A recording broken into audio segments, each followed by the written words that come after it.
Hi friends, ఎలా ఉన్నారు?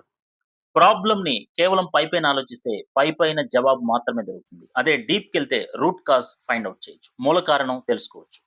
For example, ఒకసారి ఒక పేషెంట్‌కి స్కిన్ మొత్తం పొక్కులు పొక్కులొచ్చి ర్యాషెస్ వచ్చినియి. సో, చాలామంది చర్మ డాక్టర్స్ దగ్గరికి స్కిన్ స్పెషలిస్ట్ దగ్గరికెళ్ళింది. కానీ లోషన్స్, ఆయింట్‌మెంట్స్ ఇస్తున్నారు గానీ పెద్ద ప్రయోజనం లేదు. ఒక స్పెషల్ డాక్టర్ దగ్గరికెళ్తే ఒకరోజు ఆయనేం చెప్పాడో తెలుసా? సో, నేను కూడా లోషను, స్కిన్ ఆయింట్‌మెంట్స్ ఇస్తున్నాను. కానీ గత 3 రోజులుగా నువ్వేమేం ఫుడ్స్ తిన్నావు? అని చెప్పి అడిగితే ఈమేం చెప్పిందంటే, ఆలు, టమాటా, ఆనియన్, ములక్కాడ, చికెన్. ఓకే. ఒక 2 వీక్స్ తర్వాత ఏం చేస్తావంటే, ఒక రోజంతా 3 పూట్ల ఆనియన్ తిను. 3 పూట్ల టమాటా, 3 పూట్ల ఆలు, చికెన్, ఓకే. ఈ విధంగా ములక్కాడ తిను అని చెప్పాడు. అబ్జర్వ్ చేయని చెప్పాడు.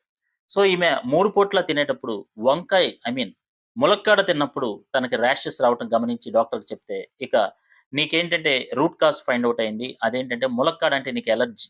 కాబట్టి ములక్కాడని తినటం మానేసేయి. నీ అలర్జీ తగ్గుతుంది. ఇది friends root cause. Thank you.